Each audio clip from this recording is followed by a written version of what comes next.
Puthunagaram Muslim higher secondary and vocational higher secondary സ്കൂളിൽ 2025-26 വർഷത്തെ മികച്ച വിജയികൾക്കായി വിജയോത്സവം നടത്തി.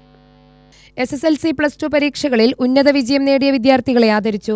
നെന്മാർ MLA കെ ബാബു വിജയോത്സവം പരിപാടി ഉദ്ഘാടനം ചെയ്തു.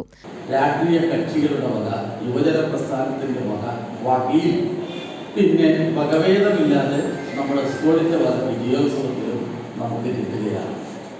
സ്വാഭാവികമായി SSLC +2 റിസൾട്ട് സമയബന്ധിതമായി പരീക്ഷ നടത്താനും റിസൾട്ട് പ്രഖ്യാപിക്കാനും ആർക്കും വലിയ പ്രശ്നങ്ങൾക്കോ പരാതികൾക്കോ ഇടവരുത്താത്ത രൂപത്തിൽ നമ്മുടെ എല്ലാ പരീക്ഷകളും ഇപ്പോൾ നന്നായിട്ട് നടക്കുന്നുണ്ട്. ആകെ 2-3 കാര്യത്തിലാണ് ഇപ്പോൾ ചർച്ച നടക്കുന്നത്.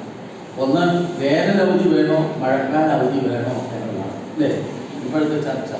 ആ കുട്ടികൾ തീരുമാനിക്കട്ടെ ഏത് അവധി വേണം. ഞാൻ പറയുന്നത് എൻ്റെ വേനലവധി വന്നാലേ എൻ്റെ നാട്ടിലെ വേലയും വെടിക്കെട്ടും ഉത്സവവും പെരുന്നാളും പള്ളി നിർത്തുമൊക്കെ കാണാൻ പറ്റും. അങ്ങനെയല്ലേ ഇവിടെയൊക്കെ അപ്പോഴല്ലേ വരും. ഇനി അതൊക്കെ എനിക്ക് നഷ്ടപ്പെടുന്ന എന്തൊരു പ്രയാസം. പുതുനഗര ഗ്രാമപഞ്ചായത്ത് പ്രസിഡന്റ് സുധീറ ഇസ്മയിൽ അധ്യക്ഷത വഹിച്ചു. സ്കൂൾ പ്രധാനാധ്യാപിക SA Jareena Beegum, vocational higher secondary principal Bijimol Jacob, PTA vice president Muhammad Rafi, Samad Lijijohn തുടങ്ങിയവർ പ്രസംഗിച്ചു. Higher secondary principal MS Beena സ്വാഗതവും staff secretary H Sardar Sait നന്ദിയും പറഞ്ഞു. UTV news, Palakkad.